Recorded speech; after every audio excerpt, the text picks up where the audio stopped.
வணக்கம் friends, welcome to Ramani's recipe diary. இன்றைக்கி chicken biryani செய்யலாங்க. சிக்கன் பிரியாணி ப்ரெஷர் குக்கரை வச்சுட்டு செய்யலாங்க.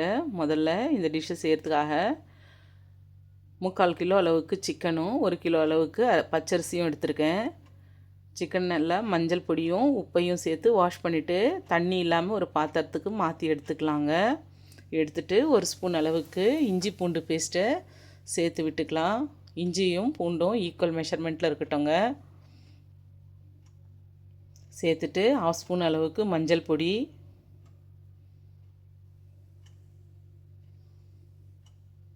1/2 ஸ்பூன் அளவுக்கு மிளகாய் பொடி எடுத்திருக்கேன். தனி மிளகாய் பொடி, இது காரம் கொஞ்சம் கூட இருக்கிறதுனால 1/2 ஸ்பூன் அளவுக்கு எடுத்திருக்கேன். கரம் மசாலா பொடி 1/2 ஸ்பூனுக்கு எடுத்துட்டு இது கூட ஒரு கைப்பிடி அளவுக்கு புதினா இலைகளை நல்லா வாஷ் பண்ணிவிட்டு சேர்த்துருக்கேன். கூடவே தனியா இலைகளையும் சேர்த்து விட்டுக்கலாம். வாஷ் பண்ணிவிட்டு தண்ணி இல்லாமல் சேர்த்து விட்டுக்கலாங்க. 1 கப் அளவுக்கு கெட்டி தயிரை சேர்த்து விட்டுக்கலாம். அதாவது 50 ml அளவுக்கு கெட்டி தயிரை சேர்த்து விட்டுட்டு கலந்து விட்டுக்கலாங்க. இது போல் லைட்டாக கலந்து விட்டுட்டு இந்த சிக்கனுக்கு தேவையான அளவு உப்பையும் சேர்த்து கலந்து விட்டுக்கலாம்.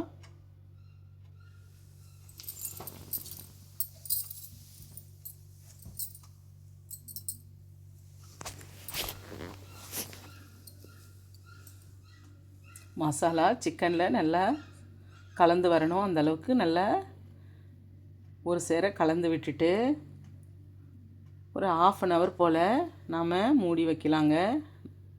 மசாலா ஃபுல்லாக சிக்கனில் இறங்கி வரணும். அதனால் 1/2 hour மூடி வைக்கலாம். சிக்கன் ஊறி வர்றதுக்குள்ளே நாம் ஒரு ப்ரெஷர் குக்கரை ஸ்டவ் ஆன் பண்ணி வச்சுட்டு 3 ஸ்பூன் அளவுக்கு கடலெண்ணெய் சேர்த்துருக்கேன்.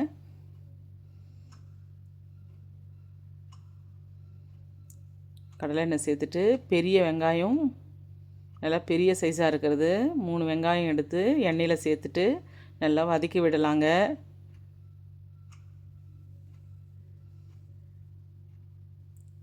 கோல்டன் ப்ரௌன் கலர் மாறி வரணும். சிக்கன் எப்போவுமே பிரியாணி செய்யும்போது வெங்காயம் நல்லா வதங்கி வரணுங்க. கலர் நல்லா சேஞ்ச் ஆகிருக்கணும். இந்த அளவுக்கு வதங்கி வரும்போது ஒரு கொத்தளவுக்கு கருவேப்பிலை இலைகளையும் 2 பிரிஞ்சி இலைகளை 2ஆக கட் பண்ணி சேர்த்துருக்கேன். சேர்த்துட்டு கலந்து விட்டுக்கலாங்க. வெங்காயம் நல்லா கலர் மாறணும். பாருங்கள், மாறி வந்துட்டுருக்கு.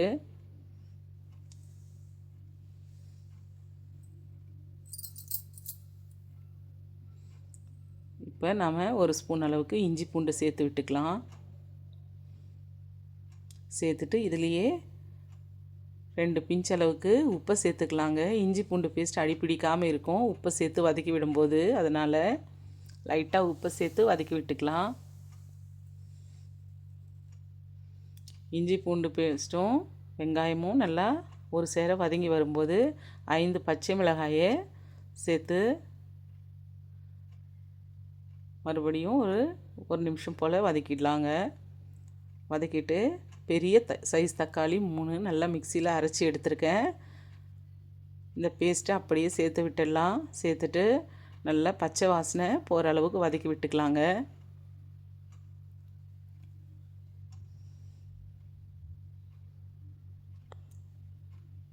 பாருங்க, நல்லா கலர் சேஞ்ச் ஆகி பச்சை வாசனை போயிட்டு நல்லா வதங்க ஆரம்பிச்சிடுச்சு. இப்போ லைட்டாக எண்ணெயும் பிரிஞ்சு வர்ற மாதிரி இருக்குது. இப்போ நாம் பிரியாணிக்கு தேவையான அளவு காரம் சேர்த்து விட்டுக்கலாம். கூடவே உப்பையும் சேர்த்துருக்கேங்க.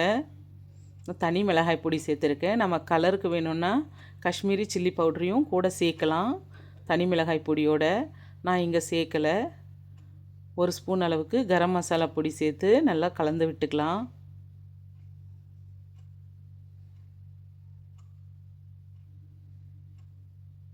தண்ணி இல்லாமல் நல்லா வதங்கி வந்துடுச்சு பாருங்கள். இப்போ நாம் தனியா இலைகளையும் புதினா இலைகளையும் சேர்த்து ஒரு கைப்பிடி அளவுக்கு வாஷ் பண்ணிவிட்டு இதோட சேர்த்து விட்டுடலாங்க.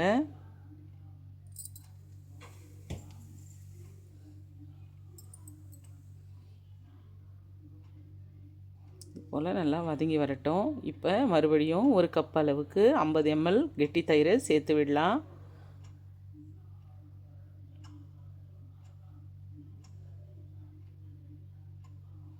எல்லாம் சேர்த்துட்டு வதக்கி விட்டுக்கலாங்க.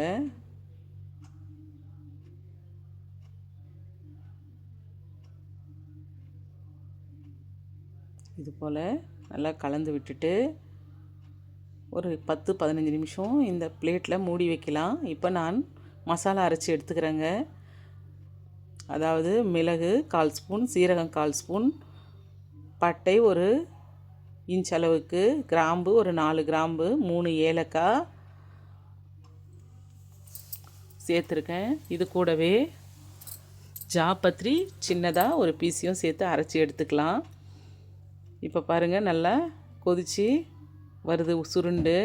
இந்த ஸ்டேஜில் நாம் 2 கப் அரிசி எடுத்திருக்கேன், 1 கிலோ அது மெஷர்மெண்ட்டு. இதுக்கு நாம் 3.5 கப் அளவுக்கு தண்ணி சேர்த்து விட்டுக்கலாங்க.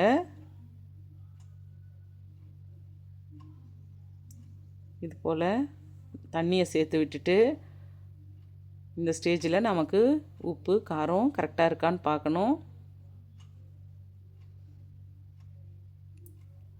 இப்போ திரும்பியும் தண்ணி கொதித்து வர அளவுக்கு வரணும். அதனால் ஒரு பிளேட் போட்டு மூடி வைக்கலாங்க. நல்லா கொதித்து வருது பாருங்கள் தண்ணி.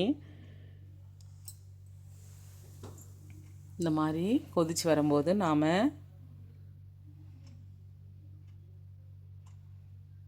நல்லா கொதித்து வருது. இப்போ நாம் மசாலாவோடு சேர்த்து வச்சு சிக்கனை சேர்த்து விட்டுக்கலாம். சேர்த்துட்டு நல்லா கலந்து விடலாங்க.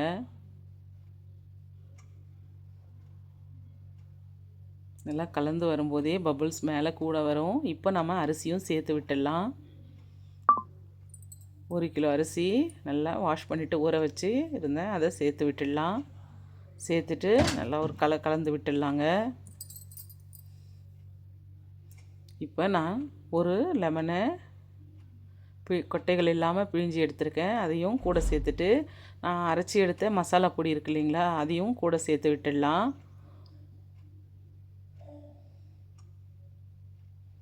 அரைச்சிட்டு 1 ஸ்பூன் அளவுக்கு மேலே நெய்யை சேர்த்து விட்டுடலாங்க.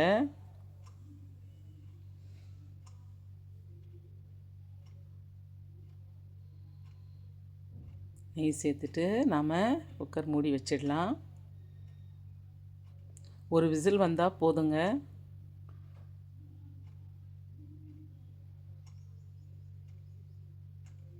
ரொம்ப டேஸ்டியாக இருக்குங்க சிக்கன் பிரியாணி.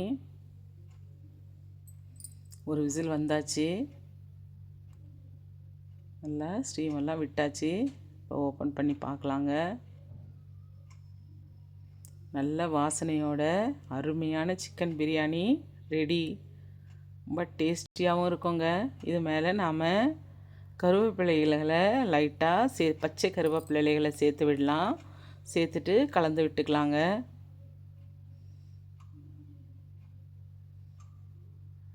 நல்லா உதிரி உதிரியாக சிக்கன் நல்லா குக் ஆகி வந்திருக்கோங்க.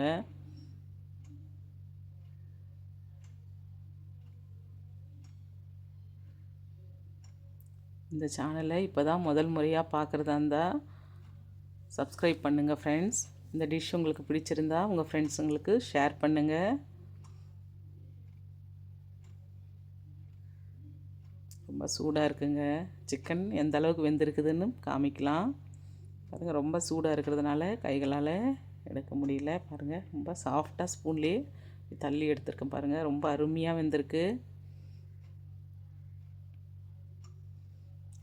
கூட டேஸ்ட்டும் அருமையாக இருக்குங்க.